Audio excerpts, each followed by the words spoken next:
Les gens ont peur de construire à distance, qu'en fait on essaie de rassurer au maximum. Faut dire la vérité, en France, si vous n'avez pas minimum pour construire une maison et acheter un terrain, enfin, si t'as pas 400, 500 000, c'est même pas la peine de songer à quoi. 62% de taux d'occupation et environ 154 € la nuitée. Sur les 100 000 qui sont à moi, Oui. que je peux renvoyer en France et c'est tout bénef. En fait, ceux qui passent pas à l'action en immobilier, c'est souvent ceux qui ont connu en fait il y a 10 ans, il y a 20 ans, les bonnes opportunités.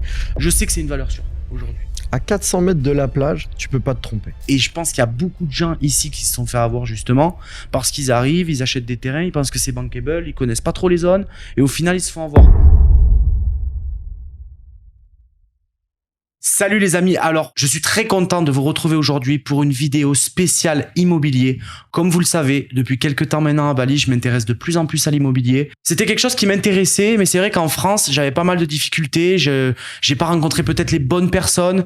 J'avais aussi d'autres choses à faire qui me permettaient pas de m'y intéresser vraiment profondément. Et en arrivant à Bali, c'est vrai que j'ai découvert ce monde-là, le monde de l'immobilier, le monde de la location, le monde de la construction, toutes les opportunités qu'il y a derrière ce milieu.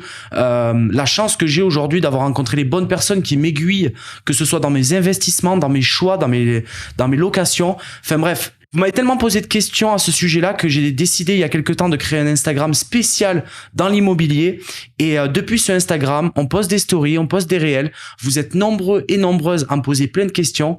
Et on fait cette vidéo aujourd'hui pour pouvoir y répondre. Donc j'ai décidé de convoquer avec moi 2 personnes spécialisées dans l'immobilier, que ce soit en France, que ce soit à l'étranger.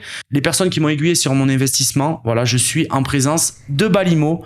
Bonjour messieurs, donc les 2 Julien, je vous les présente. Bonjour Anto. Donc, voilà les gars, je vous explique, on m'a posé plein de questions, donc j'ai fait un petit résumé. Et moi c'est vrai que bon, au niveau des connaissances, je suis un peu limité pour le moment. Heureusement que vous êtes là d'ailleurs. C'est normal. Voilà, j'avais envie vraiment d'approfondir tout ça avec vous, qu'on fasse vraiment une vidéo explicative sur toutes les questions que peuvent se poser ma communauté sur l'immobilier ici, les opportunités qu'il y a à Bali, investir ici. Qu'est-ce que ça peut rapporter en termes de locatif, en termes de si on veut construire une maison ici, quelles sont les lois, comment ça se passe si on est en France, est-ce qu'on peut investir à Bali? Enfin bref, j'ai reçu un tas de questions et j'avais envie d'approfondir ça avec vous aujourd'hui. Avec plaisir. Donc c'est parti, commençons. Alors première question, je vais m'adresser à toi Julien. Quelle est la meilleure façon d'investir à Bali? Alors, il y a 2 solutions pour investir à Bali. La première solution, c'est de créer une société. Ici, ça s'appelle une PT-PMA. C'est une société pour les étrangers qui veulent investir à Bali. C'est spécialement fait pour ça. Et une fois qu'on a fait cette société, c'est cette société-là qui va détenir en fait soit la location ou la propriété du terrain et qui va faire la construction de la maison. Donc, il y a cette solution-là, ou aussi il y a une autre solution qui s'appelle le Hakpakai, voilà. qui est une société aussi. Mais la différence, c'est qu'habituellement, on l'utilise plutôt avec les agences immobilières, de façon à pouvoir acheter un appartement, par exemple, ou un investissement qui serait inférieur à 250 000 €. En termes de société, la partie juridique, ça a à peu près les mêmes protections juridiques qu'une PT-PMA. À la seule différence qu'une PT-PMA, c'est 80 ans maximum de détention, un Hakpakai 70 ans. On a à peu près les mêmes garanties. Les 2 seules grosses différences, c'est qu'une PT-PMA, on a l'avantage de pouvoir avoir des visas Kitas, des visas investisseurs Kitas. Et qui nous permet de rester sur le territoire. Exactement. Donc ces visas Kitas, juste pour parler cette parenthèse, donc c'est des visas de 2 ans qui sont avec tacite reconduction tant qu'on a encore le projet. Alors que le Hakpakai, lui, ça va être pour une seule personne. Une personne qui souhaite faire un projet qui est unique, mais on n'a pas la possibilité de faire de la location telle que Airbnb, qui est considérée comme de la location commerciale, de l'activité commerciale. Donc voilà, c'est vraiment les 2 grosses différences.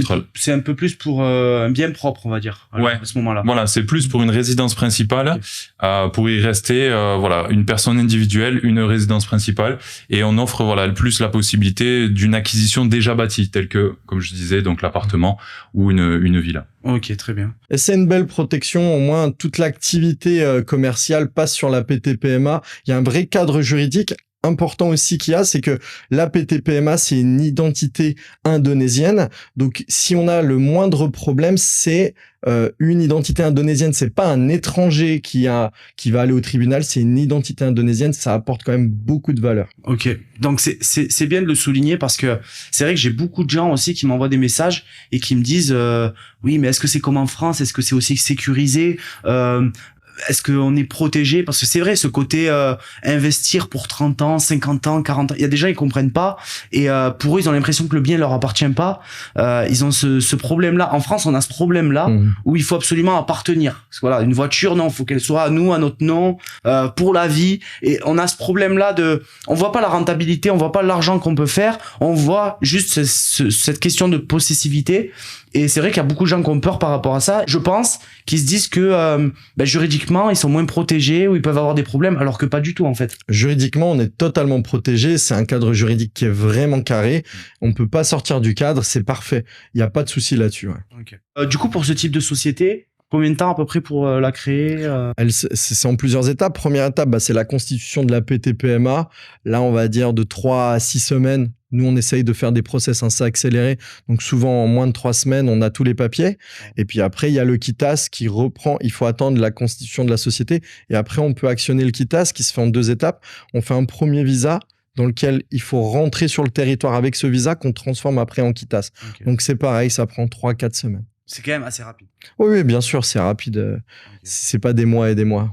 Quand on commence un projet, on peut aller très très vite. On peut boucler un projet très vite. Ouais. Et au niveau des taxes sur cette société, parce que ça intéresse beaucoup les gens aussi de savoir s'ils investissent. Est-ce que c'est plus parce qu'en France, on sait qu'on est beaucoup taxé. Donc, on a beaucoup de privilèges aussi grâce à ces taxes. Bien sûr. Maintenant, c'est un système comme un autre. Ici, c'est quand même assez différent à ce que j'ai entendu, ce que vous m'avez dit. Ouais. Et ça, c'est vraiment super intéressant comme point. Donc, au niveau de la fiscalité, comment ça se passe? Alors, au niveau des taxes, il y a plusieurs choses à prendre en compte. Par exemple, ici déjà, première chose, c'est au niveau du coût de la société, au niveau de son fonctionnement. En France, par exemple, on est obligé d'avoir un comptable, expert comptable. Ici, c'est à peu près la même chose. Ça se ressemble énormément. Sauf que si la société, elle est pas en activité commerciale, le coût, c'est ridicule. On parle de... Sur des 300 € à l'année. À l'année, 300 € à l'année en comptabilité et déclaration. Après, si c'est une activité commerciale, par exemple, quelqu'un qui veut faire un investissement et qui se sert de sa villa pour faire de la location journalière dans Airbnb, donc il s'en sert comme business, là, c'est un peu plus cher. On est à... Sur 600, 650 à peu près. À l'année. C'est pareil, c'est pas grand chose, on est sur pas grand chose. Après, au niveau des taxes, il y a comme en France, il y a des allègements en fait et des ristournes. Par exemple, sur une PT-PMA qu'on va créer les 3 premières années, on va payer en taxe que 0,5% de ce qui rentre du chiffre d'affaires. Donc en gros, rien du tout. 0,5%. Ouais, c'est vraiment ridicule. Ce qui est bien aussi, c'est qu'on peut défrayer énormément aussi. Bien sûr. Concernant tout ce qui est coût de la vie sur sa société. En fait, ici, c'est pas comme en France, il n'y a pas de justificatif. En France, il n'y a pas d'abus de biens sociaux. Voilà, on peut aller au restaurant, on n'a pas besoin d'avoir forcément eu un rendez-vous avec quelqu'un qu'il faut avoir dans un agenda, il faut avoir le ticket, il faut avoir un tampon. En fait, en France, c'est vraiment très structuré, mais presque trop. Il y a très peu de flexibilité en fait pour les entreprises. C'est très compliqué. Ici, c'est vraiment flexible et c'est appréciable parce que on peut utiliser son argent parce que quand on l'a gagné dans son entreprise, pour moi, ça c'est notre argent. On peut l'utiliser en fait sans taxe. Exactement. Après, je vais quand même dire quelque chose. Je vais souligner quelque chose. C'est que c'est vrai que à ce niveau-là, moi, c'est mon avis. Tu vas me dire si j'ai raison. C'est vrai qu'en France, il y a ce problème où c'est qu'il y a trop de paperasse. C'est vrai que les entrepreneurs sont vraiment dans un ras-le-bol à ce niveau-là, même surtout quand t'es jeune, parce que c'est vrai qu'à l'école, on t'apprend pas à gérer une société. Quand j'ai commencé, tu vois, à gérer une société très jeune par rapport à tout ce que j'ai fait, j'étais perdu. Donc j'avais l'expert comptable, le comptable, je comprenais rien. Il me disait oui, il faut payer ci, il faut payer ça, et puis tout est cher. Tout est cher en fait. Puis il faut faire des notes, et puis il faut justifier, et puis c'est vrai que tu te fais vite déborder. Exactement. Et je pense que ici, c'est vrai, comme tu dis, c'est plus facile. Déjà, tu gagnes plus d'argent puisque du coup, tu peux tout défrayer. Donc, c'est vraiment quelque chose qui est bien. Maintenant, c'est vrai que j'ai pas envie non plus de mettre tout sur le dos de la France parce que je pense que ça a ses limites aussi. Les deux ont leurs limites. Ah, mais ça c'est sûr. Ici, je pense que si tu sais pas bien gérer, justement, t'arrives, tu crois que t'es pompé l'op, tu peux vite commencer à dépenser un peu partout et te mettre dans le rouge ou je sais pas. Je pense qu'il y a des limites dans les deux sens. Donc on n'est pas là non plus pour incendier la France, mais nous, à notre niveau, c'est vrai que quand on regarde les deux, il y a pas photo, quoi. En tout cas, moi, par exemple, qui suis expatrié depuis longtemps, j'ai décidé de quitter le système français. C'est pour une bonne raison. C'est à cause que c'est trop rigide. Hmm. Moi, j'avais besoin de flexibilité aussi bien dans ma vie que dans mon business, et j'ai dû quitter la France à cause de ça. Ça fait plus de 10 ans que je suis Oui, expatrié. bien sûr, mais C'est pas pour rien. Pourtant, j'ai encore des choses en France, hein. ouais, bien sûr. Et mes enfants étudient en France, etc. On a encore plein de choses en France, mais moi, pour mon business, j'avais besoin de flexibilité que j'ai trouvé qu'à l'étranger. Donc tu payes encore des impôts en France. Bien sûr. Tu vois, c'est ça que je veux dire. C'est que toi, comme tu es hyper carré sur tout ce qui est fiscalité, tu connais, tu sais gérer une société. Ouais, c'est compliqué. C'est pour ça que, toi, la France, c'est un peu plus compliqué pour toi. Comme t'aimes tout gérer, que t'as besoin, comme tu dis, de flexibilité, ben, ça te va mieux ici. Maintenant, c'est vrai qu'il y a des Français qui ont besoin aussi d'être, tu vois ce que je veux dire? Ils ont besoin d'avoir des cadres. Et donc, peut-être que le système français leur convient mieux. Ce que je veux dire dans tout ça, c'est qu'on n'est pas là non plus pour taper sur la France. On n'est pas là pour dire que la France, c'est nul et que Bali, c'est l'Eldorado. Voilà. On vous explique juste que il y a d'autres possibilités ailleurs et que si vous êtes bien accompagné, ben, vous pouvez gagner beaucoup d'argent et surtout investir de la bonne façon. Je pense que l'important, tu l'as dit à la fin, c'est être bien accompagné. En fait, une fois qu'on a été bien entouré, je pense qu'il n'y a plus de limite. Parce que c'est ça, en fait. En France, on est dans un système où la peur contrôle beaucoup de choses. On a tout de suite peur de faire quelque chose en dehors du système parce que on va se faire soit taper sur les doigts, soit c'est très compliqué, soit c'est très cher. Et en fait, c'est ça à l'étranger qu'on n'a pas forcément dans des pays, par exemple, comme l'Indonésie, qui est un pays quand même en développement. Il y a une flexibilité et une simplicité dans les démarches. Et ça, il n'y a pas en France. C'est ce qui manque, je trouve. C'est vrai. Et en complément au niveau des taxes, du coup, par rapport à la PTPMA, ce qui est important aussi, c'est de savoir que si, pour ceux qui le souhaitent, faire une revente, on a une différence si on est en nom propre ou si on est dans le cadre d'une PTPMA. C'est-à-dire qu'en nom propre, donc on est imposé sur une sortie donc à 20%. Quand vous êtes sous couvert de votre PTPMA, c'est une taxe qui est réduite à 10%. Donc sur une revente, c'est aussi intéressant, voilà, de pouvoir être encadré par cette PTPMA. Ok, d'accord. Ouais, et du coup, imaginons, je revends mon bien. J'ai fait x2, x3, x4, peu importe. Ouais. J'ai fait une bonne affaire. Je veux prendre cet argent et repartir en Europe, par exemple. Est-ce que c'est possible? Bien sûr, c'est possible.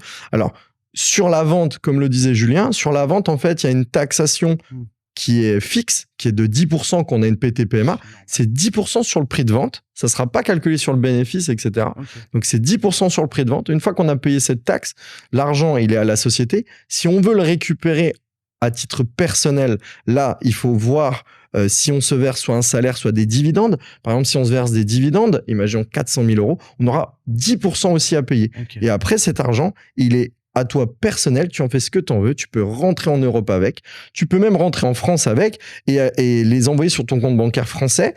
Il va y avoir un contrôle, ça c'est clair, parce qu'il y a Tracfin qui existe en Europe et au-delà d'un certain montant, toutes les transactions sont contrôlées, mais tu pourras justifier de cet argent par des papiers légaux et cet argent, il sera à ton utilité, quoi. Ouais, par contre, tu vas payer des impôts aux Français. Pas du tout. Bah, si tu récupères l'argent sur ton compte. Pas du tout, justement. Il y a une convention de non-double imposition entre l'Indonésie et la France. Donc, quand tu vas ramener ton argent en France, tu auras déjà payé ton impôt en Indonésie. Tu n'as pas à le repayer en France. Donc, ça, c'est une convention qui a été signée entre les deux pays. Ouais. Ah, ça, je savais pas. Ouais. Incroyable. Donc, tu n'auras pas à repayer. Pour donner un exemple, je vends mon bien 100 000 €.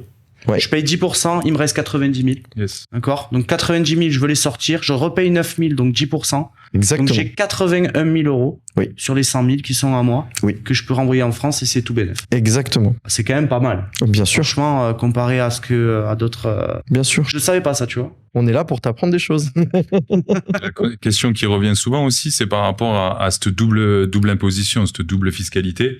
L'avantage aussi d'une PTPMA, au-delà du quitas, c'est qu'on peut donc venir y vivre directement et profiter aussi de devenir expatrié finalement. Donc c'est souvent les questions qu'on nous pose, c'est ce côté, si je viens y vivre, est-ce que je peux profiter aussi en dehors même de l'immobilier? Est-ce que je peux avoir cette fiscalité indonésienne qui est un petit peu plus allégée quand même que la France? Donc c'est vrai, c'est aussi d'autres avantages finalement que d'avoir uniquement un bien. Il y a aussi cette sécurité de la PTPMA et tout ce que ça peut englober derrière sur les projets, quoi. Ok, cool. Bon, on va passer à la question suivante. Pour cette partie, je voulais rebondir sur quelque chose. Voilà, je voulais revenir sur le côté appartenance, que les gens ont besoin de posséder, que moi aussi j'avais en venant. Hein. Je vous dis la vérité, c'était quelque chose, c'est parce que c'est dans la tête des Français en fait. Ouais, bien On sûr. a envie de, quand on achète quelque chose, on a envie de dire oui, c'est à moi. De le détenir. Voilà, c'est ça. Et en fait, Ça.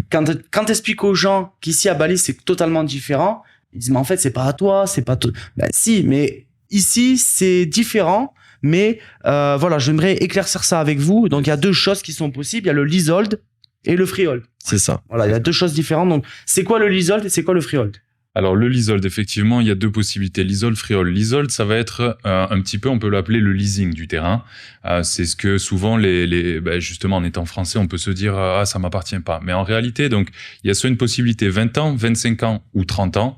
Tout ceci toujours est négociable avec le vendeur en direct. Donc c'est une détention 20 ans, 25 ans ou 30 ans. Il y a des possibilités parfois même d'extendre de 10 ans de plus, 20 ans de plus. Juste à savoir là-dessus, du coup, on a effectivement, une fois le leasehold terminé, ça revient donc au vendeur du terrain. Ça, c'est effectivement l'idée reçue qu'on a la plupart.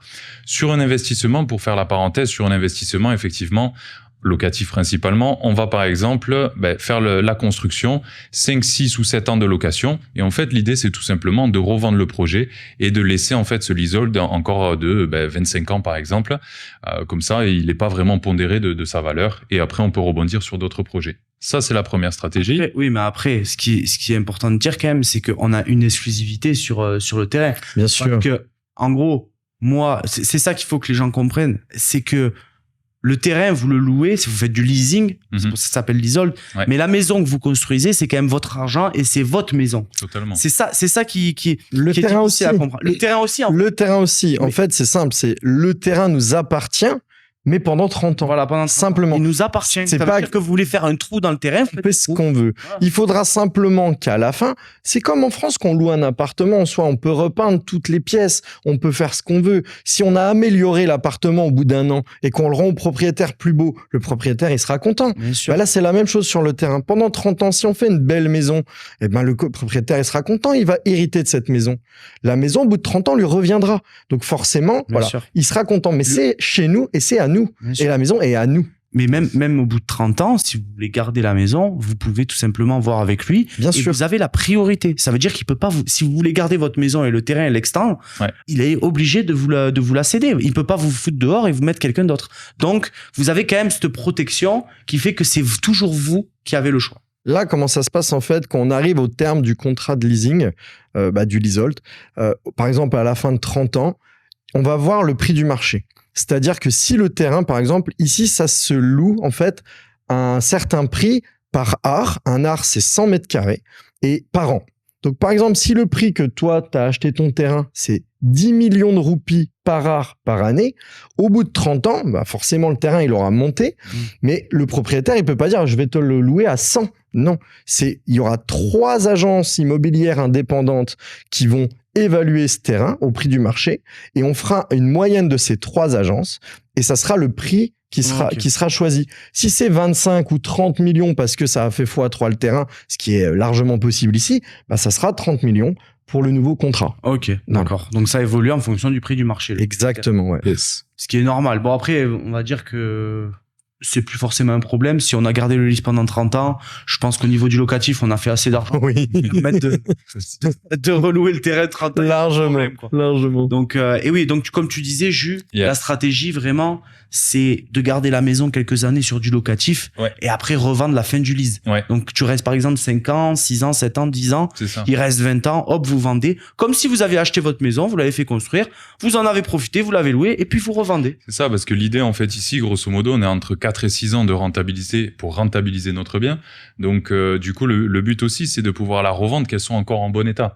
Parce que forcément, au bout de 10 ans, 15 ans, 20 ans de location, forcément, elle se dégrade, surtout quand on fait du Airbnb, etc.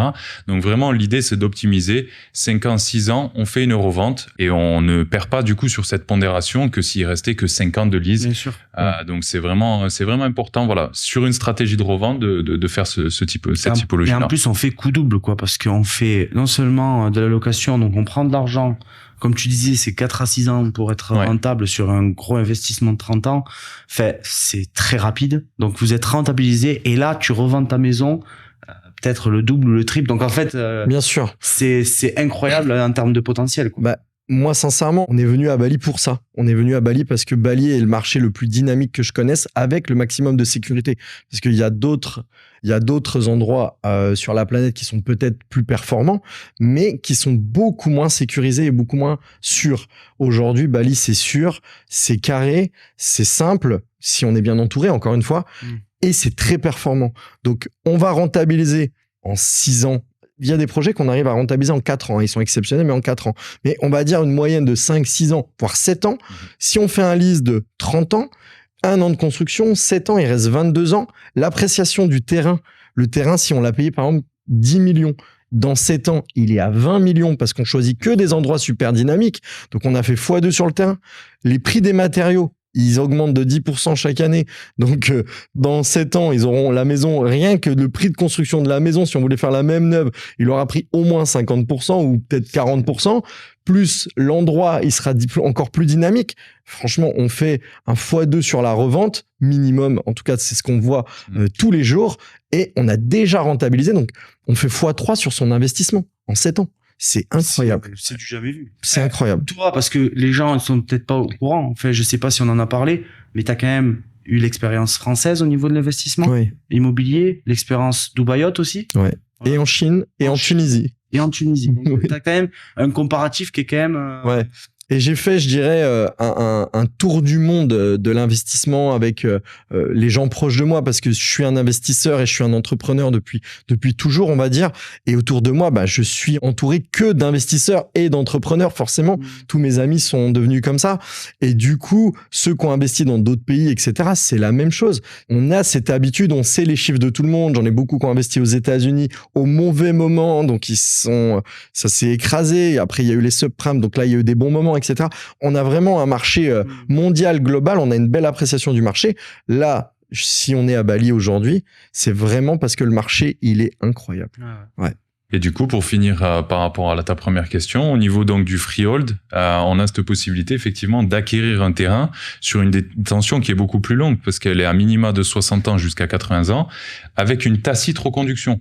Donc là, ça se rapproche un petit peu de ce qu'on a l'habitude en France, par exemple, d'être propriétaire dans la durée, quoi, sans la pleine propriété. Voilà, la pleine propriété. Donc, juste à savoir que, en principe, forcément, le freehold est à peu près 2 fois et demi, voire 3 fois plus cher que le prix qu'on peut avoir en leasehold. Mais au moins, ça permet de, si quelqu'un a vraiment beaucoup d'oseille, au moins, s'il a vraiment ce problème de possession, il peut. Bien sûr. C'est ça. Tout est possible en fait. On peut être en pleine propriété. Aujourd'hui, n'oublions pas que là, par exemple à Bali, la plupart de nos terrains, ils sont au maximum à 2 km ou 3 km de la mer. C'est des terrains quand même premium.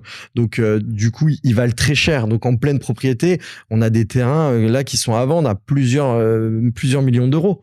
Donc des petits terrains, on parle de 3000 mètres carrés. Petit, c'est gros quand même. Mais je veux dire, là, j'ai un terrain dans un secteur et il vaut 3,5 millions d'euros, il fait 1800 mètres carrés. C'est ça qui est incroyable, je trouve, ici. Ça veut dire que tu as ce côté où tu as pour les gros investisseurs, mais tu as aussi pour les petits investisseurs qui démarrent. Et c'est ça qui est bien dans ce côté. Moi, c'est là où je vois le côté freehold, leasehold, où je vois le bon côté. C'est qu'en fait, vous pouvez venir ici avec un petit d'investissement et se dire que vous pouvez vraiment le doubler, le tripler en très peu de temps, comme avoir beaucoup d'argent et aussi le faire doubler ou tripler en très peu de temps.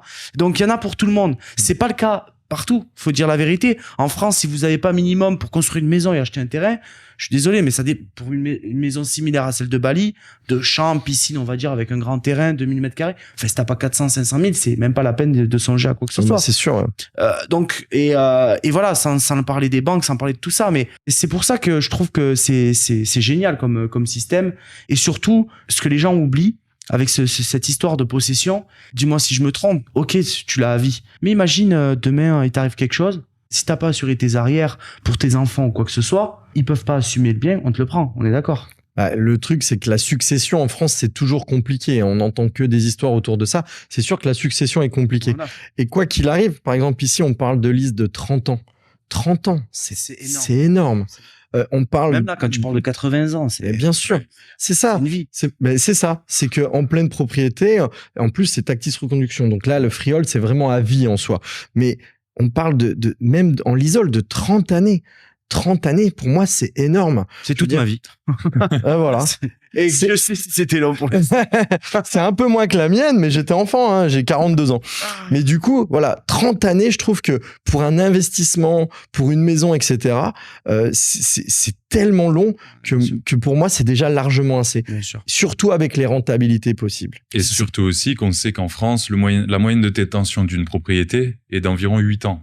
Ah ouais. C'est ça. C'est Donc- qu'en fait, les gens ne gardent pas leur bien. Non, c'est ça. Ils On a la- cette idée de se dire, ah, je vais la garder, elle a à moi. Mais finalement, la moyenne est de 8 ans. C'est ça, exactement. Donc, c'est C'est exactement ça. En fait, on fait la même chose en France, sauf qu'il y a juste une... Et même, c'est la même chose. On a notre nom sur le papier. C'est la même chose en soi. Notre maison par notre prénom, non? Bien sûr. On peut faire Villa Anthony. Bien sûr. Il te faut juste 3 noms.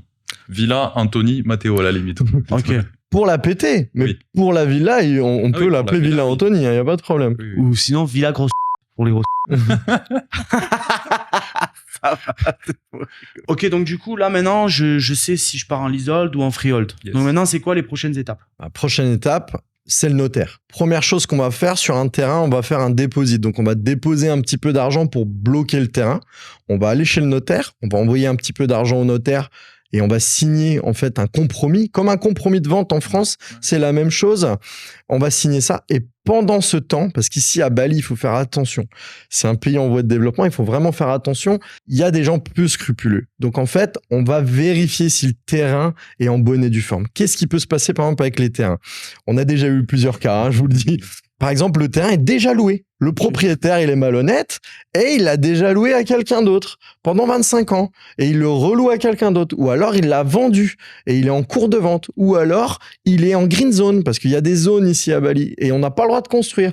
Et en fait, le propriétaire, il nous l'a pas dit ou il a maquillé quelque chose. Donc là, ce qu'on fait, donc on fait ce fameux dépôt. Voilà, on fait le dépôt au notaire. C'est le notaire qui a notre argent sur un escroc à compte, un compte de séquestre et il peut pas le donner au propriétaire.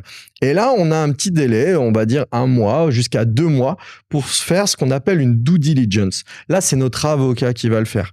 Et je conseille vraiment de le faire parce que là, on va aller se rendre. L'avocat, vraiment, il pousse très, très loin. Il va voir même les voisins du terrain pour essayer de questionner, pour savoir s'il y a quelque chose. Et bien sûr, il va au ministère des terrains pour voir si le terrain, il est pas loué. Il va à la banque voir s'il est pas bloqué par un crédit. Là, d'ailleurs, on a eu un souci il y a peu de temps. Le propriétaire avait pris un crédit pour son terrain, mais il l'avait remboursé. Donc, on a pu avoir le papier de la banque pour débloquer en fait le terrain pour pouvoir l'acheter en bonne et due forme. Donc, ça s'est bien passé. Voilà. Donc, c'est la prochaine étape, c'est le notaire, signature d'un compromis, vérification du terrain, utilisation de notre avocat pour faire ça. Et une fois que ça c'est fait, on va signer l'acte final du terrain. Donc, soit le leasehold, soit le freehold. Mais on va signer l'acte final, on paye tout. Et ça y est, on est propriétaire du terrain pour une durée déterminée. Ok, très bien. Alors maintenant, il y a une question fondamentale, c'est où investir à Bali? Parce que c'est vrai que c'est bien beau d'avoir de l'oseille, c'est bien beau de vouloir faire x2, x3, x6, devenir riche, mais à un moment donné aussi, il faut choisir la bonne zone. Je pense que c'est hyper important et je pense qu'il y a beaucoup de gens ici qui se sont fait avoir justement parce qu'ils arrivent, ils achètent des terrains, ils pensent que c'est bankable, ils connaissent pas trop les zones et au final, ils se font avoir. Donc aujourd'hui, quelles sont les zones vraiment à privilégier si on veut investir à Bali? En vrai, il y en a pas mal. Ouais. On va pas se mentir. Nous, on travaille énormément sur la côte ouest. Okay. Donc, le secteur de Canggu, Pererenan, Niani, Kedungu. On travaille vraiment, nous, la côte. Moi, je sais que les terrains en bord de mer ou proche de la mer, Forcément. ça prend de la valeur partout sur la planète. Donc, nous, on se concentre vraiment sur ces terrains-là. Maintenant, il y a d'autres zones qui peuvent être sympas. Par exemple, on entend énormément parler d'Ubud. Ubud est une zone très sympa. Moi, pour moi qui suis pas là depuis très longtemps, voilà, il y a Sémignac, c'est un peu le cœur de la ville où il y aura beaucoup les restaurants, il y a beaucoup, il y a du trafic, mais en même temps, c'est aussi ce qui fait que il y a beaucoup de personnes. Voilà, il y a beaucoup de ça bouge quoi. Voilà, il y a aussi Canggu qui devient un peu comme ça, mais Canggu, je trouve que ça a plus de charme. Il y a la plage déjà, juste à côté. Après, c'est vrai que Canggu, voilà, c'est un peu le côté hype. Les gens ne connaissent pas forcément Seminyak, ou alors peut-être ceux qui venaient à Bali il y a 10 ans. Mais Canggu a émergé parce que il y a ce côté expat. C'est ça, ouais. Il y a tous les gens. Cette fréquentation principalement d'internationaux, des digital nomades. Ça se fait beaucoup dernièrement. Les influenceurs. Après ça a vachement, il faut savoir que ça a vachement explosé, surtout sur les 5 dernières années. Finalement, Canggu, c'est vraiment récent. Il y a pas plus tard que 5-6 ans, on avait 80% de rizières, quoi. Ouais, exactement. Donc c'est pour ça où... Moi, je suis venu en 2019, ici. Je suis venu en 2019. En fait, on a investi avec mon associé chinois à Ubud, justement. Et on a investi à Ubud. Et pour l'anecdote, le terrain qu'on a acheté à Ubud, là où on a fait nos constructions, il a pratiquement pas pris de valeur aujourd'hui. On l'a revendu en 2023. Début 2023, donc il n'y a pas si longtemps, il y a qu'une année, il avait pratiquement pas pris de valeur. On l'a acheté à 4,5 et on l'a revendu 5,5. Bien sûr, on a revendu aussi la construction, mais c'est des endroits, voilà, c'est stable. C'est ça, c'est important que tu dises ça quand même. C'est que t'as pas gagné d'argent, mais t'en as pas perdu. Ouais, bien sûr. Ça, c'est quand même. Non, Ubud, c'est très stable, c'est très touristique. Bien sûr. Et c'est un endroit incontournable de Bali. Tout le monde y va. Oui. Donc il y a quand même des rentabilités correctes à Ubud. Oui, justement, on va en parler. Je pense que c'est totalement différent. Ça dépend pour quelles raisons vous venez à Bali. Après, je pense que c'est un rendez-vous incontournable pour tout touriste. Tout le monde veut aller à Ubud. Tout le monde va à Ubud. Tout le monde y va. Même si vous avez beaucoup plus de gens qui restent à Canggu, que ce soit pour la fête, parce que ça bouge, parce que voilà, il y a des belles filles, il y a des beaux mecs, il y a les plages, il y a les voilà, non mais c'est vrai, il y a les boîtes de nuit. Enfin, je sais de quoi je parle. Hein. Mais de notre côté, Ubud, c'est vrai que pour tout ce qui est spirituel, exactement. C'est vrai que tout côté nature.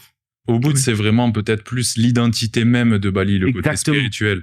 Le côté côte ouest, finalement, qui s'est vachement développé, c'est le côté plus night, voilà, beach club, etc. Exactement. Mais si on doit parler en tant qu'investisseur, forcément, ça a un impact, ce côté ouest, ça a un impact de meilleure rentabilité, de meilleure nuitée, de meilleur taux d'occupation. Mais après, effectivement, que ce soit Ubud ou même... Il y aura toujours des gens qui iront à Ubud. Oui, quoi qu'il arrive en termes de location, ça dépend de quel type d'investissement on fait. Mais en soi, je pense pour des touristes, pour la location touristique, je pense que quand même c'est pas une mauvaise idée d'investir à Ubud. C'est pas une mauvaise idée, mais il y a peut-être de meilleures idées. C'est ça le truc. Voilà, exactement. C'est que ça dépend du choix du client. Il y a des gens qui veulent ils veulent se faire un kiff aussi. Exactement. Parce qu'ils veulent venir en vacances et C'est ça. C'est plus les personnes, en fait. Nous, si la personne veut aller à Ubud, bien sûr qu'on va construire à Ubud. Mais aujourd'hui, je pense que, par exemple, en termes de rentabilité, que le côté plage fonctionne plus, le côté ouest surtout, parce que Sanur, tout ça, ça fonctionne pas vraiment. Mais le côté ouest de Canggu, Pererena, Niani, Semagi, tout ce côté-là est en pleine explosion depuis plusieurs années et depuis toujours, je dirais. Ouais, depuis toujours. On rencontre des clients, ça fait 20 ans qu'ils viennent ici, ils me disent tous les ans ça change, tous les ans au niveau de la plage ça monte, les constructions elles montent au niveau de la côte. Oui, c'est depuis toujours. Et en même temps ça descend aussi du côté d'Uluwatu.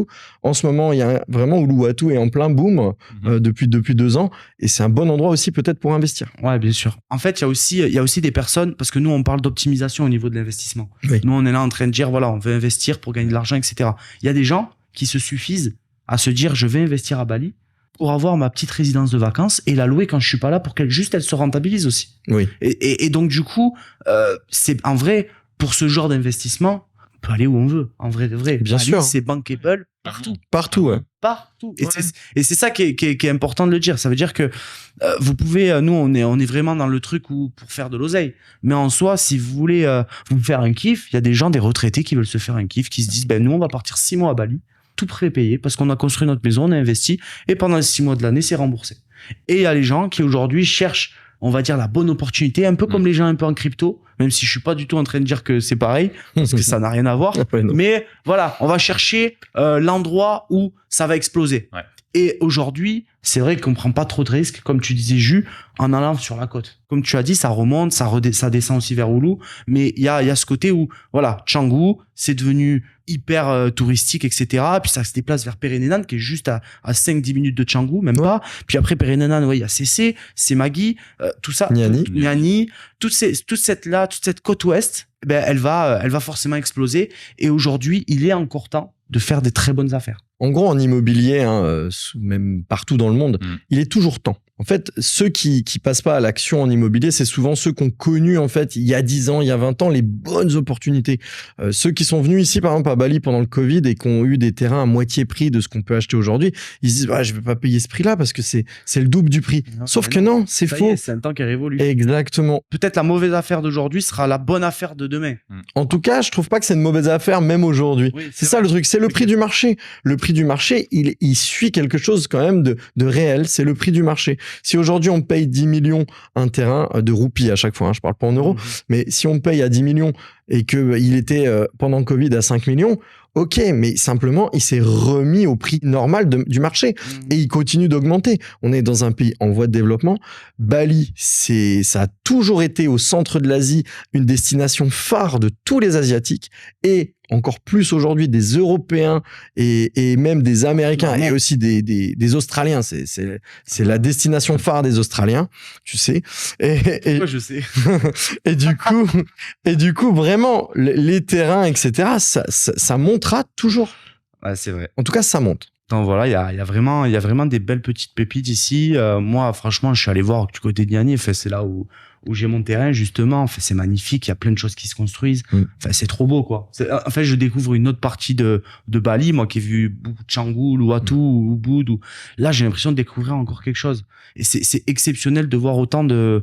En 5 minutes, tu peux complètement changer d'univers. C'est ce qu'on adore ici. Et tu t'es jamais lassé de quoi que ce soit. Ouais. Enfin, moi, je suis sur mon scooter et je me dis, waouh, tu vois, et ça m'arrive plein de fois. Quand je me balade, ouais, c'est magique, en fait. C'est magique d'être ici, d'avoir à chaque fois cette émotion, de pas toujours être, en fait, on n'est pas dans une routine où on se lasse des paysages, on se lasse de là où on vit, c'est vraiment incroyable, ça, à ce niveau-là. On adore, moi j'adore vivre ça, c'est que tu as plusieurs vies en si peu de kilomètres, à 10 minutes, 15 minutes, c'est une autre vie, c'est une autre ambiance. Tu parlais de Seminyak, moi j'aime beaucoup Seminyak parce que c'est les bons restaurants, etc. Moi j'aime aller à Nusa Dua, donc c'est au sud, à l'opposé d'Uluwatu, mais tout au sud. J'adore. Voilà, il y a plusieurs vies possibles. Non mais ouais, je suis d'accord. Du coup, pour les secteurs, on va faire un par un. Donc on va commencer par Seminyak.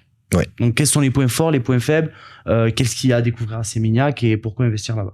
Personnellement, j'adore Seminyak parce que c'est plus la ville. Et moi, je suis plus trop quelqu'un de citadin. Okay. Donc moi, j'adore Seminyak. Et justement, pour les restaurants, par exemple, il y a des beaux restaurants, il y a les beaux hôtels, il y a le W, etc. J'adore, moi, Seminyak. Il y a beaucoup plus de magasins, il y a Beach Walk, il y a vraiment tout cet aspect de ville qu'on ne va pas trouver énormément à Bali. On va le retrouver à Seminyak, mais il y a la plage. Il y a vraiment ces deux aspects.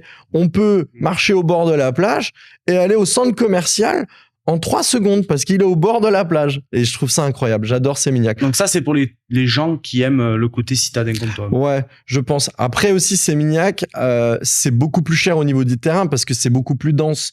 Donc les terrains sont très, très prisés et vraiment beaucoup plus cher. C'est quoi à peu près les prix, Julien? Sur Seminyak, après, ça dépend de la proximité avec la mer, mais tu vas être facilement à 35, 40, 45 millions là. Donc voilà. Donc je rappelle, là, c'est 100 mètres carrés. Et 1 million de roupies. C'est 60 euros. C'est 60 euros. Yes. Donc, quand on est sur 45 millions, c'est 45 fois 60. 2700. Donc, tu mets 2700 les 100 mètres carrés. Donc, 27 euros le mètre carré. 27 euros le mètre carré. Donc, voilà. Quand on dit 45 millions de roupies, c'est à peu près, 2700 euros. 2700 euros pour 100 mètres carrés. Donc, ça fait 27 euros le mètre carré. Par art et par année. Et là, c'est par année. Du coup, sur 30 ans, voilà. Si on le prend, mettons 2 arts, on multiplie tout par 2 et fois 30 années. Ok. Du coup, pour la partie de l'Isolde. Ok. Du coup, après, on a aussi le secteur de Canggu qui est hyper intéressant. C'est là où c'est qu'on a l'agence quand même, donc à Batu Bolong. Effectivement, c'est un secteur relativement dynamique. On a beaucoup d'étrangers finalement, des digital nomades. Voilà. C'est ce qu'on disait, c'est un peu le paradis de l'expat. Ouais, c'est là où tout le monde se retrouve. C'est le centre pour tous les expatriés, les Européens, etc. Tout le monde se retrouve à Canggu. C'est vraiment la petite ville d'expat par excellence. Moi, je suis un Canggu boy, moi. Non, mais c'est vrai, j'adore Canggu. Non, Canggu, c'est sympa. Après, voilà, peut-être que je changerai plus tard. Mais en tout cas, pour moi, Canggu, au contraire de toi, moi, je suis pas du tout quelqu'un de citadin ou quoi que ce soit. Ce qui est bien à Canggu, je trouve que c'est que tu peux tout trouver en 5 minutes. Tu peux tout avoir en 5 minutes. T'as tout à disposition. Tu vas aller chez le coiffeur. Il y a des coiffeurs toutes les 5 minutes. Il n'y a pas de rendez-vous. Faites vos ongles. T'as même pas besoin de rendez-vous. Tu rentres, il y en a un tous les coins de rue. Tu vas acheter des piles, tu trouves des piles. Tu vas acheter du pain, tu trouves du pain. Tu veux des trucs français, tu trouves des trucs français. Tu veux manger italien, tu manges italien. Tu veux manger indo, tu manges indo. Canggu s'est développé. Non, mais Voilà. c'était incroyable. Et surtout, tu es à la plage aussi. T'as la plage, t'as tout. T'as les salles de sport. Puis, Mais à contrario de ça, c'est qu'aujourd'hui, donc en 2024, effectivement, Canggu, au niveau on parlait du prix des terrains, bah, ça a déjà clairement explosé. Vraiment Bien sur sûr. du vrai Canggu, on va être très proche de Sémignac sur du 30-35 millions sur une belle, une première zone, on va dire. Après, il reste quand même des possibilités à Padonan, par exemple. Padonan, c'est incroyable, Padonan. Voilà. C'est là où j'habite Ouais. actuellement. Enfin, je veux dire, t'as 2 minutes de Berawa. Oui. Berawa qui est vraiment le centre de Canggu. Ouais. T'as 2-3 minutes de scooter. Enfin, vraiment, c'est à côté, quoi. Et c'est vraiment calme. Et là, Padonan, il y a encore des effectivement, opportunités. Padonan, Ouais. il y a encore des opportunités. On peut parler encore d'environ de 8 à 12, 13 millions par année toujours. Mais voilà, ça reste abordable et ça a une proximité, comme tu peux le voir. Ah ouais, c'est vraiment à côté, quoi. Vraiment, il y a ouais, donc du coup, Canggu, ça comprend un peu. Il y a beaucoup de petits endroits. Exactement. Canggu, ça va être surtout de Berawa à Batu Bolong, là où on a l'agence. Donc de là où tu habites jusqu'à notre agence, ça va être le Canggu, vraiment le Canggu centre, on va dire. C'est le centre, en vrai. C'est le centre. Padonan, c'est le centre de Canggu, en vrai. C'est un peu ça. Non, tu vas voir. Centre nord. Ouais, tu vas voir. Centre-nord, ouais. Ouais, voilà, centre-nord à la Ouais. limite. Parce que c'est vraiment Berawa et Batu Bolong, le centre vraiment, Ouais. avec la direction à la plage. Mais ensuite, Padonan, c'est juste après. C'est un petit quartier, on pourrait l'appeler le petit quartier de Canggu, quoi. Nous, on l'appelle Canggu Nord, hein, Oui, parce oui. qu'en soi, c'est Canggu Nord. Hein. C'est ça. Exactement.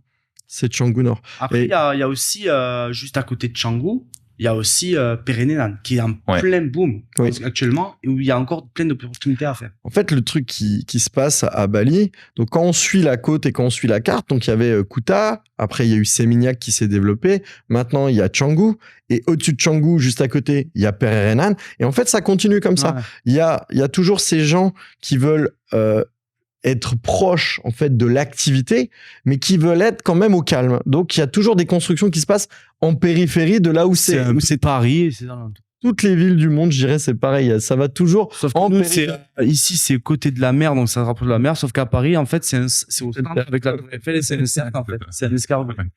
Et du coup, voilà, il y a Pererenan. Donc, le Pererenan, faut se dire que ça va devenir Canggu dans quelques années, hein, dans 3, 4, 5 ans. Ça sera autant construit qu'à Canggu. Il y aura beaucoup de trafic, parce qu'il y a beaucoup de trafic à Canggu. J'espère qu'ils auront fait quelque chose d'ici là. Mhm. Et du coup, juste après Pererenan, il y a CC et Semagui. Donc, CC, c'est un gros quartier.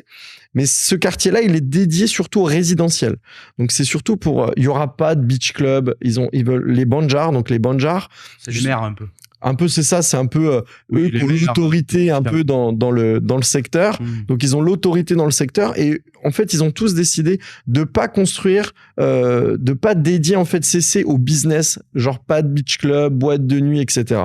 Donc ça va être surtout dédié résidentiel, un peu de restaurants, des petits Tu markets. sais que mais j'ai voilà. pas mal de gens qui habitent à CC, moi, que je connais. Hein. Ouais, c'est sympa. Les gens, hein. ils ont leur maison à CC. Ouais. Ils sont trop bien, ils sont à côté de Pérénan. Voilà. En fait, c'est ça, c'est au calme. Donc CC, c'est surtout un quartier résidentiel. Les prix sont un peu moins chers que Pererenan, donc plus on monte, moins c'est cher en fait. Donc après, il y a Semagui. Ouais, pour le moment. Juste après, il y a Semagui. Semagui, c'est une petite tranche juste après CC. C'est sensiblement comme CC. Mhm. C'est à peu près la même chose. Et juste après, il y a Niani, là où tu as toi investi, Exactement. qui est là à partir de Niani en fait. Pourquoi nous on parle de Niani et par exemple nous on t'a conseillé d'acheter à Niani, c'est parce que Niani c'est ouvert au business. C'est-à-dire à Niani ils ont fait le beach club qui s'appelle le Luna. Ouais, j'ai vu. On le présentera plus tard, mais Ouais. il est incroyable. Pour moi, c'est le plus beau beach club de Bali. Sincèrement, c'est le plus beau beach club de Bali. Et il fait partie d'un complexe qui est gigantesque, hein, Nuanu. Le Nuanu, ouais. C'est incroyable. Et tout Niani est en train de se développer, mais grâce au business en fait. Et on voit bien par exemple à Canggu. Canggu, pourquoi c'est autant huppé, autant prisé? C'est parce qu'il y a les beach clubs, Bien sûr. il y a les boîtes de nuit, il y a les Évidemment. restaurants. Donc en fait, je pense qu'il va se passer la même chose sur le secteur de Niani. Et après Niani, donc il y a Tanalot. Tanalot, c'est très touristique parce qu'il y a un temple sur l'eau qui est formidable. T'as entendu parler, je suis pas allé encore. Et c'est très sympa. Donc Tanalot aussi, c'est une zone qui est proche de Niani, qui est pas très loin de Canggu, etc. C'est encore abordable. Et juste après, il y a Kedungu. Et pareil, Kedungu, c'est en pleine expansion. Donc on sait déjà que toute cette côte jusqu'à au moins Kedungu, ça construit dans tous les sens. Et pour revenir sur Niani aussi, ce qui est important, c'est les infrastructures qui sont déjà en place. Donc, au-delà du projet Nuanu, il y a le lycée français. il y a Oui. Polytechnique. C'est vrai. C'est des institutions qui sont vraiment en place. Et lorsqu'on veut faire, alors de l'investissement, il y a le projet Nouanou qui est à côté. Mais lorsqu'on veut faire de la résidence principale, peut-être avec les enfants, etc., lycée français, Polytechnique, on parle quand même de la meilleure école de Bali. Donc c'est ça aussi dans l'investissement. Moi, c'est ça qui m'a plu. Moi, quand vous m'avez présenté le projet, quand vous m'avez dit, voilà, il y a ça et ça, ça qui se construit, pour moi, dans ma tête, j'ai dit banco. Voilà, j'ai un endroit où je vais pouvoir avoir, en termes de locatif, Ouais. je parle. Et même si moi, je vais y vivre, dans ma maison, je vais avoir des écoles, j'ai un beach club, il va y avoir des boîtes de nuit, il va y avoir des endroits où sortir, il y a la plage, il y aura des boutiques, il y aura tout ce dont j'ai Bien sûr. besoin. Et je vais, en termes de locatif, je vais pouvoir m'adresser à beaucoup plus de gens. Je vais pas fermer mon cercle juste à des vacanciers qui veulent faire la fête, par exemple. Je vais aussi m'adresser à des familles. Ouais. Je vais m'adresser à des étudiants. Je vais m'adresser à beaucoup, beaucoup de gens. Ce qui fait que ça va ouvrir mon opportunité de location. Et ça va me permettre de pouvoir peut-être, vu le nombre de demandes que j'aurai, de peut-être augmenter le prix, peut-être aussi Bien sûr. avoir beaucoup plus de, Taux d'occupation. voilà, avoir beaucoup plus de taux d'occupation. Yes. Donc, en vrai, je sais en tout cas, en suivant vos conseils, en ayant vu sur le terrain, parce qu'on y est quand même allé plusieurs fois, vous m'avez montré, vous m'avez tout expliqué, je sais que c'est une valeur sûre aujourd'hui. À 400 mètres de la plage, tu peux pas te tromper. Voilà, exactement. Sincèrement. Tu vois, on parlait tout à l'heure de Ubud. Ubud, moi où j'ai investi en 2019, pour moi, j'ai eu de la chance parce qu'on a investi dans un endroit où ça a construit à côté, où ça s'est développé. Mais j'ai mon associé qui a investi à un autre endroit d'Ubud, de l'autre côté. Il n'y a pas eu d'investissement, où il était presque le seul. Et du coup, son taux de remplissage, il est de 29-30%. Ce qui est ridicule pour Bali. C'est 60, 70, voire 80 en bord de plage. Donc, nous, on a eu de la chance. On a été à 65 jusqu'à 75%. Donc, moi, j'ai revendu il y a 2 ans ma propriété. Et ça s'est bien passé. Mais sinon, franchement, il y a un risque. Il y a ce risque-là. Il faut que ça se développe à côté. Dit qu'en bord de plage, en bord de mer, je pense que tu peux être sûr qu'à un moment ou un autre, ça aura valu le coup. Et pour faire la passerelle entre Ubud et Niani, du coup, effectivement, on a parlé des beach clubs, du développement, on va dire, commercial. Mais ce qui est important aussi dans le projet Nouanou, c'est vraiment qu'il veut ramener aussi cette communauté spirituelle. Exactement. Transférer finalement ce qui se fait sur Ubud, qui est quand même l'âme finalement de Bali, et de la transférer aussi un petit peu sur ce côté ouest. Parce que finalement, on va pas se le cacher. Pour l'instant, la spiritualité côté ouest, elle y était pas forcément. Mais voilà, c'est vraiment ce transfert aussi d'âme de l'île qui peut être intéressant. Il va y avoir aussi un pôle santé, des salles de concert. Enfin, c'est vraiment, on parle d'un projet de 44 hectares sur 9 zones différentes. Donc, on parle d'un vrai projet d'investissement. Et on est pas au statut de projet qu'il y a à Bali depuis toujours. Il n'y a jamais eu un aussi gros projet. Comme le plus grand beach club du monde. Oui. Ouais. Ici, c'est un peu la compétition des beach clubs au monde. C'est aussi le plus beau sunset du monde à Uluwatu. Ouais. Voilà, chacun un peu dit toujours le plus beau. Mais en l'occurrence, pour y être allé, effectivement, le Luna, en termes de qualité, en termes de vue, en termes... L'expérience est incroyable. C'est à vivre, quoi, clairement. Vraiment. Donc, c'est pour ça. Niani, nous, c'est vrai que on t'a conseillé, mais on conseille aussi encore à nos clients de au moins l'apprécier, le considérer, parce que on retrouve pour l'instant encore beaucoup de rizières, beaucoup de végétation, beaucoup plus d'aération que on peut retrouver sur Canggu. On peut pas se le cacher, c'est un peu chargé aujourd'hui, quoi. Bien sûr. Donc là, on va répondre un peu aussi à vos questions, les amis. Ils sont énormément à me demander au niveau des prix. Ils ont besoin de savoir des chiffres, les gens, savoir à peu près combien il faut pour investir à Bali, avec combien on peut commencer. Est-ce qu'il y a des prêts? Est-ce qu'on peut faire des prêts bancaires? Est-ce qu'on peut importer de l'argent de France? Comment ça se passe? Enfin, voilà. Déjà, combien faut-il pour faire un bon investissement à Bali? Alors, pour un bon investissement, pour reprendre le côté bon, nous, on voit aussi en termes de taux d'occupation, tout ce qui est nécessaire avec toutes les données qu'on a, c'est de partir en principe soit sur une 2 chambres, soit sur une 4 chambres, juste pour donner les grandes lignes. Après, on ajuste suivant les secteurs, bien sûr, mais en grande ligne. Donc, si on doit partir sur le premier projet d'une 2 chambres, faut bien sûr voir le terrain, l'emplacement, etc. Mais pour donner un premier a priori déjà, on a un terrain, on va dire, de 200 mètres carrés, qui peut, par exemple, je prends le cas de Niani, qui peut être aux alentours des 40 à 50 000 euros, assez bien placé. Pour 30 ans. Pour 30 ans, ouais. Voilà, on est sur 50 000 euros pour 30 ans. Oui. Ensuite, du coup, au niveau de la partie de la construction, donc on serait sur une villa 2 chambres de bonne qualité, quand même, qualité confortable. Des bons matériaux, une piscine, toujours ici, c'est très important. Bien sûr. Surtout si on fait de la location. Donc, effectivement, sur une 2 chambres, on va partir, par exemple, à 90 mètres carrés. On est sur une moyenne d'environ 140, 145, 150 000 euros pour la partie construction. Et ensuite, il y a la partie ameublement. Ça, on laisse le choix, nous, chez Balimo, on laisse le choix soit que vous le meublez directement, soit on vous propose 3 catégories de packs d'ameublement. Soit le pack investisseur, soit le pack confort, soit le pack premium. En 2 lignes, le pack investisseur, comme son nom l'indique, c'est pour un investissement. Donc, on sera sur du visuel très joli, effectivement, mais voilà, qui dans le temps, au bout de 6, 7, 8 ans, il y aura un petit turnover qui devra s'effectuer. Au niveau du pack confort, souvent on le privilégie soit pour de la location de qualité, soit pour directement y vivre. C'est à peu près ce qu'on est habitué habituellement, par exemple en France. Ou alors sur de la qualité, le pack premium. Là, on est vraiment sur une qualité haut de gamme. Donc soit sur de la location très haut de gamme, soit directement pour y vivre de façon très confortable. Donc en fait, on va dire qu'il y a différents... On peut pas donner un prix exact parce que c'est tellement aujourd'hui. En fait, ce qui est bien à Bali et surtout avec vous, c'est qu'on a la possibilité de personnaliser au maximum la maison. Vraiment qu'on fait du sur-mesure. Voilà. On fait vraiment, par exemple, après la signature d'un contrat d'engagement, on vous envoie par exemple un book de construction qui fait 35 pages et on va définir ensemble. Donc, que ça soit des fondations, que ça soit des murs, que ça soit des menuiseries, si vous voulez du CEM, du double vitrage, la charpente, si vous voulez un toit en cathédrale, etc. On fait vraiment tellement du sur-mesure.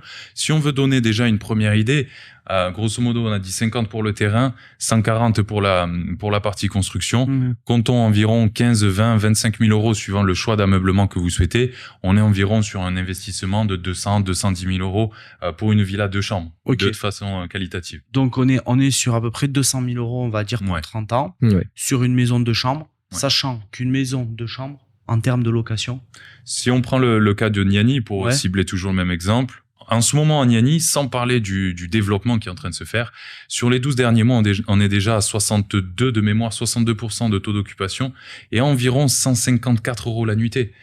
Donc, ça donne quand même des très, très belles rentabilités. Pour ce même exemple, grosso modo, si on fait le calcul, on est à peu près à 17% de rentabilité aujourd'hui. Donc, le calcul est très simple parce que les pourcentages, moi, ça me parle pas trop, mais chiffres, oui. Donc là, tu me dis 60% de taux d'occupation, on va arrondir. Comme ça, au moins, on a 60. Ça veut dire que, allez, même si on fait 50%, on est sur 6 mois sur 12 loués tous les jours. Yes. C'est à peu près ça. Oui. Donc ça veut dire que vous avez de la location sur, il y a 365 jours dans l'année. Yes. On est sur 180 jours à peu près loués. 180 jours fois 154, tu m'as dit. Comptons 200 à peu près pour faire plus simple. De 200 à 150 euros la nuit. Ça nous fait environ 30 000 euros, 32 000 euros à l'année pour un investissement donc de 200 000 euros. Donc ça veut dire qu'en 6 ans, en 6 ans, on est en table. Et attention, ça veut dire que si tu loues la maison 6 mois, ça veut dire que pendant 6 mois, elle est libre aussi. Donc, ça veut dire que tu peux y habiter. Accessoirement. Donc, là, on est sur un truc où, quand même, en 6-7 ans, on a rentabilisé notre maison. Et il nous reste 25 ans, soit de bénéfice, soit de revente. C'est vrai que ce qui est incroyable, par exemple, en France, moi, je travaille beaucoup en immobilier en France. En France, on est habitué, un investissement classique, c'est environ 5% de rentabilité. Un bon investissement, ça va être 8, voire même 10% pour pratiquement les meilleurs investissements. Là, on parle... En étant à 60%, on parle déjà de 17% de rentabilité. En étant à 60% du potentiel. Et sachant qu'à Bali, si je me souviens bien, sur on va dire la globalité de Bali, on est sur du 80% de taux de remplissage. On est entre 72 à 78%. Près, Donc, remplissage qui veut dire que en moyenne à Bali, les maisons, les villas, les appartements, si on fait une moyenne de tout, on est sur 10 mois sur 12, vous êtes loué. Parce que ce qui est important de se dire ici, c'est au niveau des saisonnalités. Souvent, on nous pose la question, les saisonnalités, finalement, Bali, hormis peut-être février-mars, éventuellement, ça dépend les saisons, mais février-mars. Qui est la période des pluies un peu ici. Voilà, la rain saison. Mais finalement, même on dirait une saison, mais il fait quand même 30 degrés. Il fait 30 degrés et il pleut le soir. Une heure. Voilà.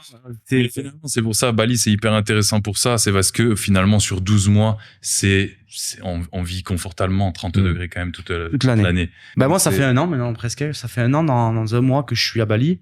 Moi, je peux dire sur une année quels ont été les mois les plus. On va dire, mais non, il n'y a pas de saison. Ouais, c'est ça. Il y a pas. J'ai eu 30 degrés tout le temps. Yes. Pendant les périodes les plus chaudes, oui, vers septembre, en août. C'est vrai que juin, juillet, tout ça, c'est vrai que il a pas plu du tout. Ouais. Je crois qu'il y a eu une période où c'est qu'il ne pleuvait pas pendant 4 2 mois. Ouais, 4 mois. 4 mois, il y a pratiquement pas plu. Après, il y en a eu un petit peu, mais c'est vrai que c'est pas dérangeant. Et puis même, on est content des fois quand il pleut. Ouais. C'est comme ça. Ça fait partie du charme de Bali, Ouais. en fait. Ça m'est arrivé d'être sur le scooter, rouler, il pleut, ben j'étais content. Même si j'étais rentré tout 30. Tu fais une story. Voilà, exactement. mais ouais, donc du coup Donc voilà. là, on a pris l'investissement de chambres, mais s'il y en a qui souhaitent investir aux environs des 170-180 000 euros, alors quand je dis ce budget-là, c'est toujours tout compris. Terrain, construction, plus ameublement. C'est possible aussi sur une villa, une chambre. C'est un investissement aussi qui est très intéressant. On parle de 14-15% de rentabilité. Pour ces sommes-là, vous pouvez comparer en France, c'est incomparable. Ouais, incomparable. Incomparable, Ouais. bien sûr. Là, il y a une chose aussi importante, c'est au niveau du crédit dont tu parlais tout à l'heure. Ok. Là, on peut pas faire d'emprunt bancaire en Indonésie. En tant que Français qui veut investir ici, il faudrait être résident ici depuis longtemps, avoir un compte bancaire qui tourne depuis longtemps. Mais c'est la même chose qu'en France. Mais est-ce qu'on peut emprunter en France et investir à l'étranger? C'est possible, mais c'est compliqué. Ok. Mais c'est possible. On a des amis qui l'ont déjà fait. Ok. Euh, C'est pas quelque chose qui est impossible. Non, c'est pas impossible. Ton parc immobilier que tu as déjà en France. Si tu as un parc immobilier, en fait, on utiliserait finalement le levier de l'hypothèque immobilière en France. C'est-à-dire, si tu as 1,2 ou plus de 2 millions en France, forcément, le crédit serait plus accessible.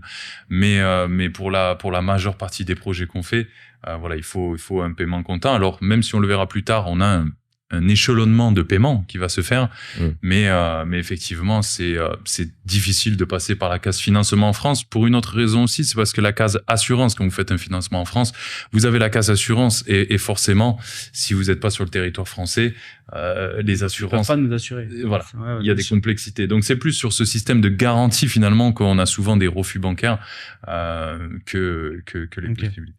Et ça c'est hyper important aussi ce que tu as dit, que je trouve super et que vous m'avez appris la dernière fois, c'est qu'en fait, vous proposez aussi de l'échelonnement sur l'investissement. Bien sûr. De dire que quand on dit on paye comptant, c'est pas non plus vous arrivez, poum, vous mettez 200 000 direct sur la table. Non, il y a quand même plusieurs étapes où il y a déjà, comme on l'a dit tout à l'heure, il y a un petit acompte à donner pour réserver le terrain. Après, on paye le terrain. Le terrain. Le terrain, c'est le client qui va le payer directement chez le notaire. Hein. Nous, il y aura pas d'argent à nous envoyer à nous. C'est une transaction directement avec le propriétaire du terrain. Une fois que le terrain est fait, nous, on va faire les propositions, on va faire les plans. Une fois que tout est fait, on va demander un premier acompte. Enfin, on va faire un appel de fonds de 15%. Yes. Donc, il y aura 15% et on aura toute une liste en fait de travaux qu'on va faire. On va faire, le géomètre va passer. On va faire l'étude topographique.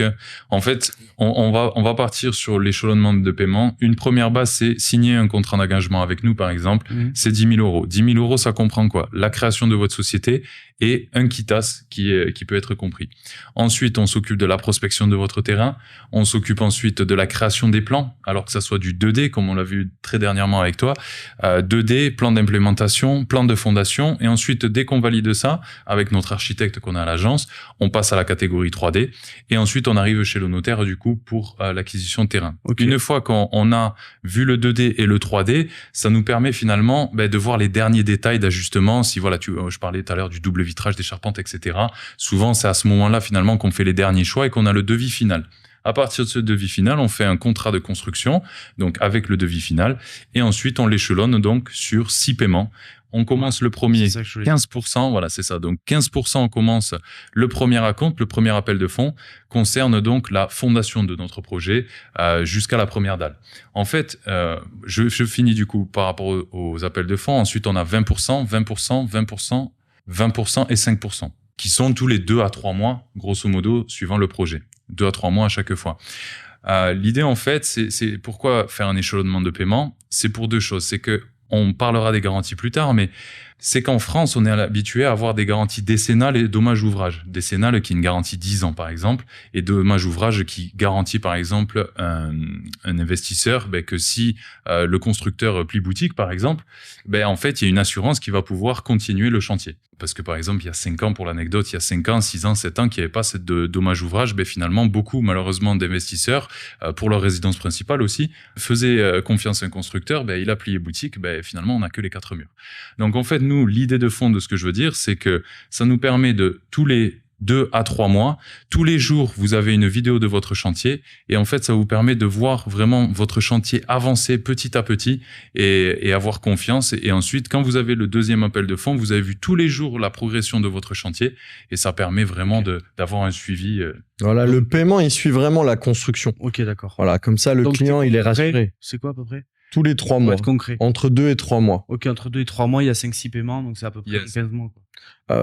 C'est un peu moins, ouais. Le projet, c'est entre 12 et 14 mois. C'est un an, quoi. Ouais. Un an, t'as payé une bonne année. T'as donné ton argent. Voilà. 12 et 14. On va dire que c'est échelonné sur un an. Voilà. Donc, c'est comme un mini-crédit, en fait. Tu vois, c'est ça que les gens ont besoin de savoir aussi, c'est se dire, bon, je peux lancer mon projet, j'ai de l'argent qui va arriver, je vais pouvoir faire en sorte d'échelonner pour pas sortir vraiment tout mon cash flow direct. Voilà, j'ai cette possibilité de pouvoir, on va dire, avancer petit à petit. Une fois qu'on a signé en fait le contrat de construction, c'est un devis final. C'est-à-dire que même, par exemple, il y a des matériaux qui peuvent augmenter dans l'année. Le double vitrage, etc. C'est un devis final. C'est-à-dire que s'il y a une augmentation sur les matériaux, c'est nous qui la prendrons à notre charge. Donc déjà, ça aussi, c'est bien de le savoir. Yes. Parce qu'en France, souvent, c'est pas comme ça. D'accord. La question est vite répondue. Et du coup, au niveau des garanties, nous, chez Balimo, on offre une garantie 12 mois de tout ce qu'on bâtit. Donc à l'exception bien sûr de l'ameublement, mais du coup tout ce qu'on bâtit, que ça soit les fondations, que ça soit les murs, que ça soit le double vitrage, si vous avez le moindre problème, une fois la date de livraison faite, donc si vous êtes en présentiel, on vous fait une visite ensemble. Bien sûr il y aura une petite surprise aussi, il faut le savoir, mais si jamais, donc on peut le faire en virtuel, et ensuite à la date de livraison vous avez 12 mois de garantie. Donc si jamais vous arrivez par exemple 6 mois après votre construction, vous pouvez consulter. Ça c'est bien ça quand même, que vous garantissez pendant un an, c'est quand même... Ouais, parce que en fait les gens ont peur de construire à distance. Ouais. Donc en fait, on essaie de rassurer au maximum. En plus, nous, dans notre manière de construire la maison, on va dire c'est plus une approche à la française qu'une approche balinaise. Parce que voilà, on va mettre les bons matériaux, on va faire les choses dans l'ordre, on va laisser sécher le béton parce que le béton, ça doit sécher par exemple pendant 21 jours pour durcir à cœur. Ici, ils attendent 21 minutes et ils remettent du béton, autre chose par au-dessus. Donc voilà, on va vraiment faire une construction dans les règles de l'art et on va garantir vraiment tout. C'est-à-dire, je disais même à Julien, on achète par exemple nous les pompes pour la piscine. On a une pompe de piscine qui est tombée en panne au bout d'un mois, ce qui n'arrive jamais. Et elles sont pas garanties en fait ces pompes de piscine. Nous on l'a pris à notre charge parce que le client pendant la première année on va couvrir vraiment tout.